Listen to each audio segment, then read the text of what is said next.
Hello everyone and welcome to the Let's Talk Wrestling podcast reviews Lucha Underground. And we are reviewing Season 2, Episode 16. 16 episodes already. It feels like yesterday I only just started up these reviews and Season 2 had just began, but we're already here. And what a season it's already turning out to be. Of course, the voice that you're listening to right now is Turbo Tony. I am the host of this weekly Lucha Underground review show that we do here. And of course, we've got to get those plugs quickly out the way so we can actually get into what happened on this week's episode. Of course, if you'd like to get in contact with us, the main way of doing so is via our Facebook page, facebook.com/Let's Talk Wrestling Podcast. You can also send us a tweet to our Twitter handle, which is @TalkWrestlePod. But if you want to send us anything a little bit more private, any more audio questions to be featured here on the show, then you can send that directly to Let's Talk Wrestling Podcast @gmail.com.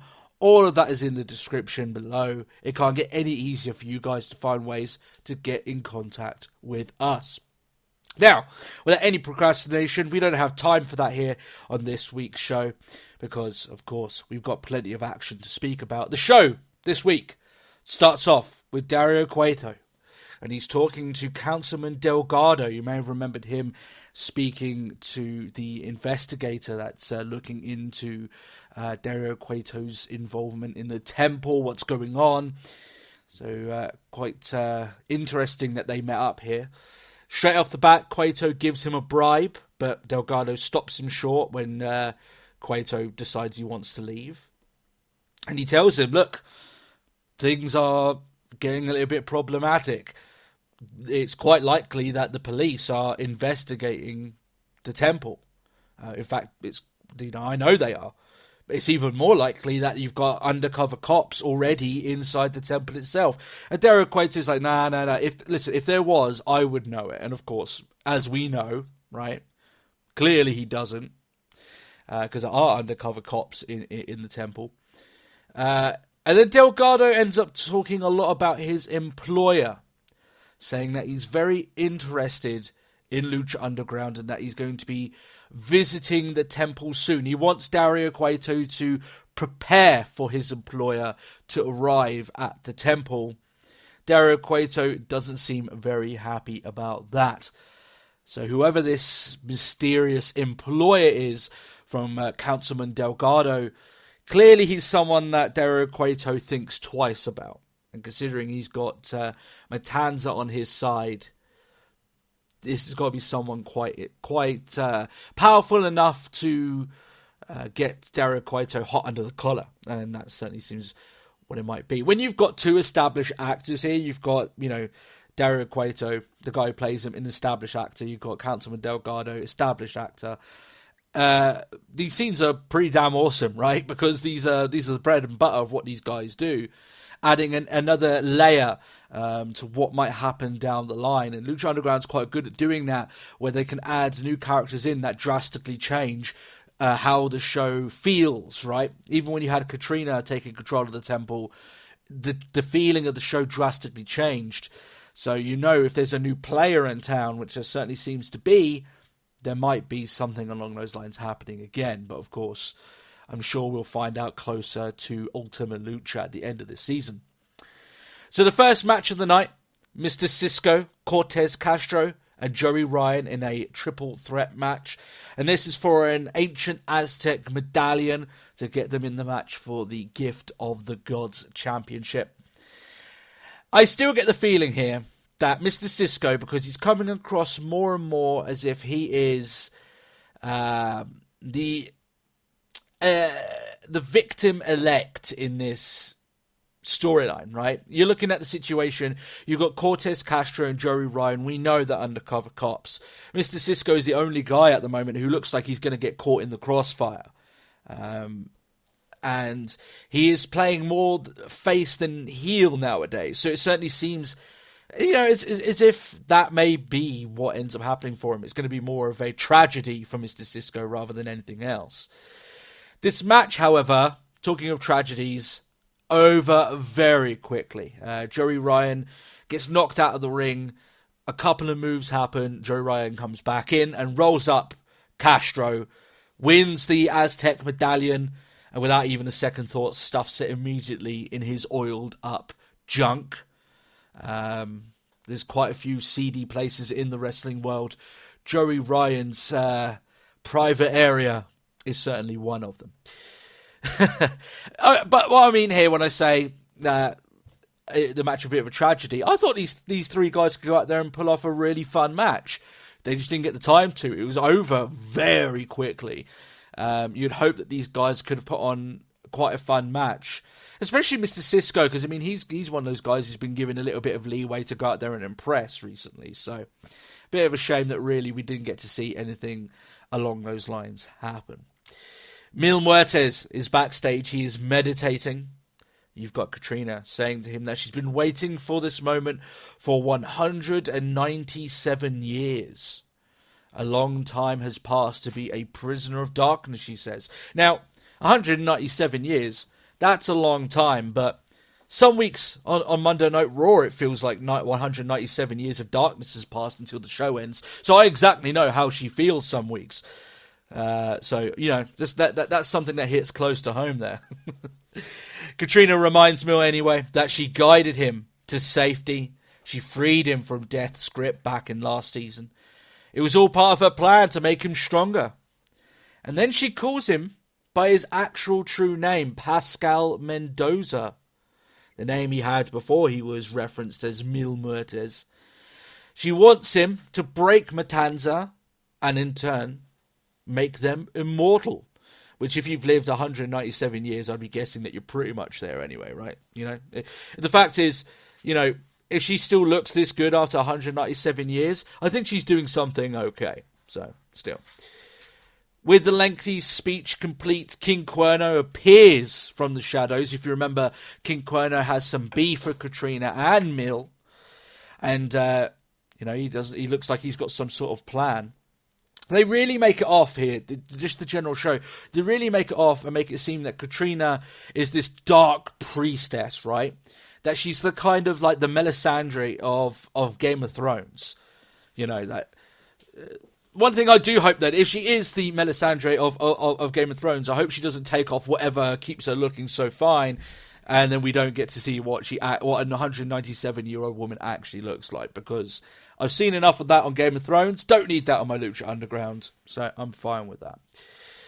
Ivelisse, Son of Havoc, get their rematch for the Trios Championships against the champions Puma, Dragon, Azteca, and Rey Mysterio. They have to pick someone to join their team as Angelico is still out. And weirdly, they pick Johnny Mundo, who of course comes out with his new squeeze tire. Commentary bring up a pretty good point here, right at the start of the match, that, yeah, okay, fair enough, right? They need a third person on their side, so someone is better than no one, right? But what if Ivelisse, Son of Havoc, win back the belts with Mundo? I imagine Angelico would have one or two things to say about that. That was interesting enough to make me think that, wow, they actually might. Wouldn't it be interesting if they won the championships back and Angelico comes back and he's like, what the fuck, right? Ivelisse mucked up a kip up in this match right at the beginning. She looks like she damaged her ankle. Now, I'm a big fan of Ivelisse, but she seems to have a problem here. And I've heard that apparently she got injured again in Season 3. I'm not entirely sure about that. She's got a history of her legs and ankles and feet not holding up under the pressure. She's had a history now of... She's getting a touch injury prone. That's basically what I'm getting into here. I hope that isn't something that ends up plaguing her towards the end of her career, because she's got a lot of potential and she's in the show right now that's going to utilize her the best. So I'd hope that her injuries don't get in the way of opportunities for her down the line. There is a cool moment here, something that I haven't seen before, where Son of Havoc and Rey Mysterio, they catch each other's legs, so neither of them can go for the enziguri. They're just kind of hopping there, so they kind of like they come to an untold accord. They're like, okay, you're right, we'll let each other go. 1, 2, 3, and they let each other down very slowly. Never seen that before. Thought that was a little bit cool to see. Mundo, of course, he's not interested in working as a team with the others. You got Taya, who's mouthing off every moment she can get. Even Mundo himself actually flips off Ivelisse at one point in the match when she's demanding to be tagged in. One person I was really impressed with over the course of this match is Dragon Azteca Jr., right? This guy has come in, and he has flown since coming in to Lucha Underground. He's one of the guys that clearly has got a lot of ability. You can't pull off the moves he does without having some ability. He's got bags of athleticism, which is clear to see when he's flipping around and doing all the things he does. I heard from someone that apparently he's Rey Mysterio's cousin or something like that. If he is, then wow, the apple doesn't fall too far from the tree, because you could tell Dragon Azteca, he reminds me a lot of Mysterio back in Mysterio's heyday, so there was a lot there. I'm very impressed with the guy. Mundo accidentally clocks Ivelisse with a kick. Dragon Azteca then puts Mundo out with a Hurricane Rana into the railings on the outside, which was pretty neat. Mysterio sets up Puma. Puma hits his finisher, 630. Gets the victory in a decent enough match, was okay. Certainly a lot longer than the first one on the show. After the match, Taya takes out her frustration on Ivelisse and takes her out. You know what, Ivelisse, Taya? That's a match I can be interested in. I think that's pretty decent. I could be interested in that. Taya's not doing too bad in ring. She's fucking annoying outside of it, but I guess that's sort of the point. But she's done pretty well since coming in. I think a match between her and Ivelisse could be quite interesting, especially as it seems that Katrina's locked up with a completely different storyline. Looks like they're not going there for now. So, Taya and Ivelisse, I'm fine with that. That's okay with me. Then we move on to the main event. Mil Muertes, Matanza Cueto, for the Lucha Underground Championship in a Graver Consequences match. Now, when it comes to this particular match type, there's two things I've got to say. One, there's very big shoes to fill, because last year's Grave Consequences match, absolutely epic, right? It was brutal. It was just excellent. It was great fun. Myself and my co-host Matt raving about that all of 2015, right? The second thing is that the casket match used to be something that you would associate with The Undertaker. I think it's something now that you have to... I don't think Undertaker, all due respect to Undertaker, I don't think he owns that match anymore. The casket match now belongs to Mil Muertes. He's had 2 stellar casket matches back to back. It's something that epitomizes his character. And you may say something to me, well, Tony, you can't say that about Mil because he hasn't won one of these matches yet. Undertaker, at a point in his career, didn't win many of his Hell in a Cell matches. He's by no means... it's just that he does a lot of damage in those matches, right? So, but still. So this match, when you see these guys clash in the ring, it honestly feels as if the entire place should shake. This is super heavyweight wrestling at a very high level. These are two guys very athletic for their builds. And I've gone over this before, but you see these guys doing things that they probably shouldn't be able to do for their size, but they managed to do it.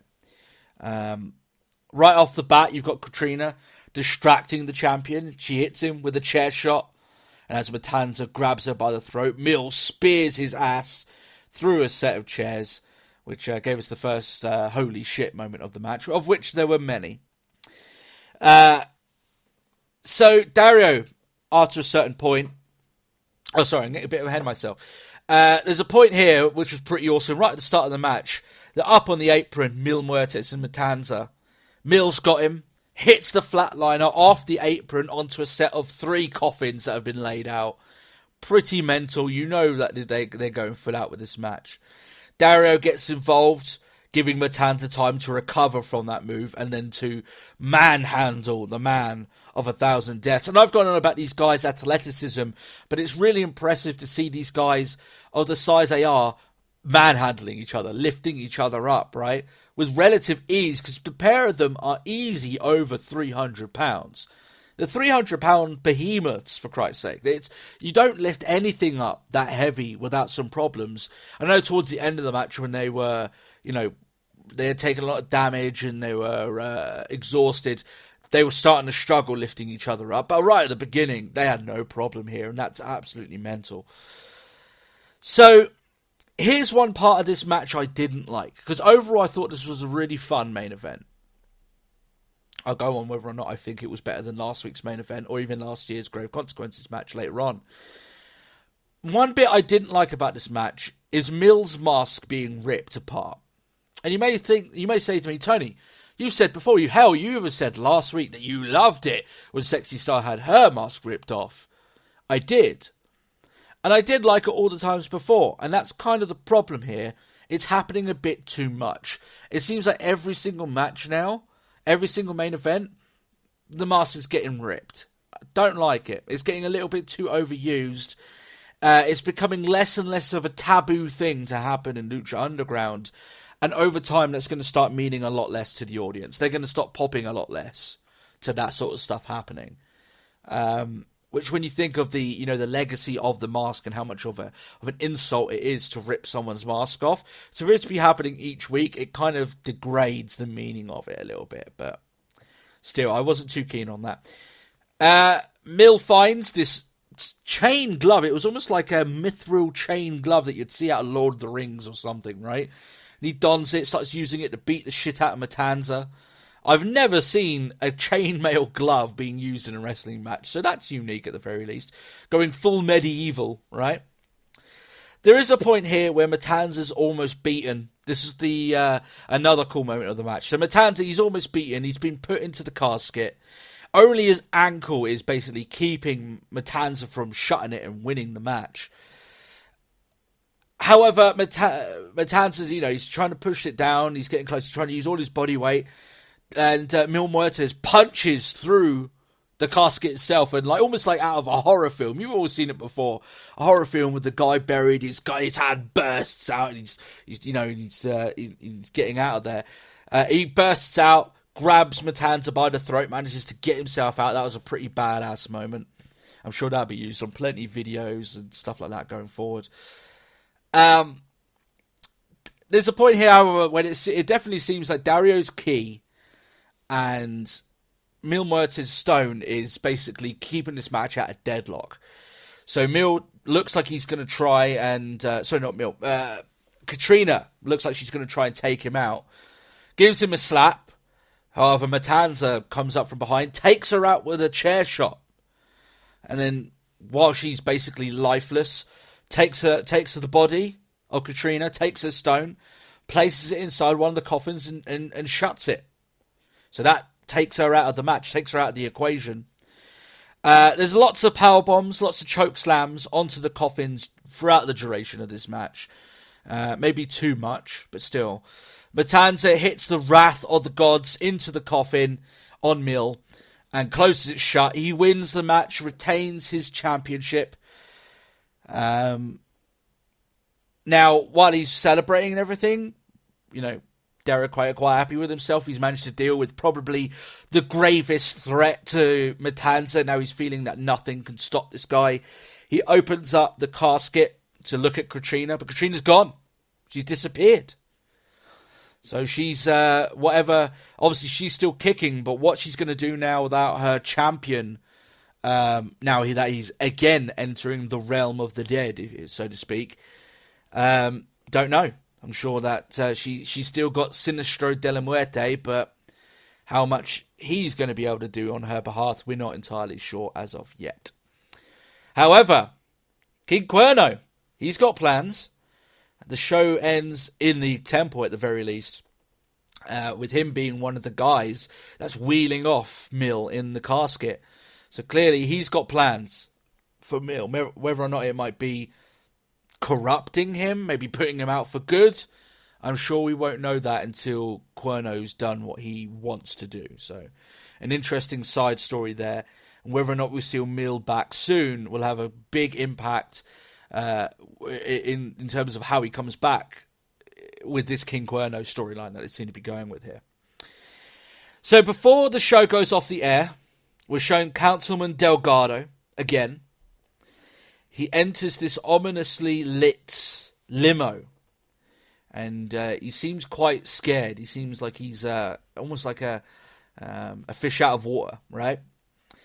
And he hands over the bribe that Dario Cueto gave him earlier on. He's talking to his employer. He explains to him that Dario Cueto seems to believe that his brother Matanza is the most powerful person on the planet, that no one can stop Matanza. So Dario Cueto may not even worry. But, however, Delgado knows better. He knows that his lord is the most powerful around. So it seems, as we said, that another big player coming to the temple soon, and this may be another new character. I mean, obviously, clearly it is. It might be a character we already know about, right? But he's just been playing things very close to himself. And this may be someone that decides, well, you think Matanza's the most strongest guy? You know what? I don't like that. I am. And then we've got a new challenger for Matanza. Because so far, Matanza's managed to clean off the most powerful that Lucha Underground's been able to throw him. Phoenix dealt with him very easily. He's now beaten Muertes in his own match, right? So, you know, what is left for Matanza really to go against? It'll be a legitimate threat against this guy. It looks like whoever Delgado answers to, he may be that guy. Now, let's talk about that Grave of Consequences match. I don't think it was as good as last year's, and I don't think it was as good as the main event last week. The reason being, I just think the storyline last week was part of the reason why that ended up being so good. I think these guys did a good job. There were a lot of sort of dull moments. At the end, they were sort of slipping, not being able to slam each other that properly. They resorted to a lot of power bombs and choke slams onto the caskets towards the latter stages of the match. So I thought the match was good. I don't think it was anywhere as fantastic and mind-blowing as maybe it could have been. But I still enjoyed it. Whenever you're seeing Mil Muertes and Matanza fight each other, it feels like a genuine clash of the Titans. And I'm always up for that. It just wasn't as show-stopping as maybe some of the other main events that Lucha Underground's been able to deliver. Last week I gave it the review of you must catch this show. It was like my most top review that I could give. This week I'm going one below. I'm saying catch it once. Catch it once this week. I think it's well worth a watch. I don't think it's all-time great. Still think it was very fun. Still worth its time. Apart from that opening match, which I think was a bit of a disappointment. And maybe they gave too much time to the last match of the night when maybe they didn't have as many ideas as maybe they could have done. Or it relied too much on those big moments that they try to get over, like Mill busting out of the casket and the Katrina effect and all this sort of stuff. Just wasn't feeling it as much. Still a lot of fun, though. I really don't want people to take my words too far. Still a lot of fun, and I still really enjoyed it. So that's my review of Lucha Underground this week. I hope you guys did enjoy it. I hope you guys did enjoy the show. If you did, then you can like the channel. You can ask us any questions in the comment section. They might get answered if it's Lucha Underground specific on here, or otherwise it will be on episode 125. Yes. Been working a lot on new graphics and something a little bit extra for you guys that I said that I might not be doing before, but I decided, fuck it, I'll do it anyway. So that's what I've ended up doing. Thanks a lot for catching this episode this week. I hope you have a great time. Catch you at the weekend. Have a great time. Bye-bye.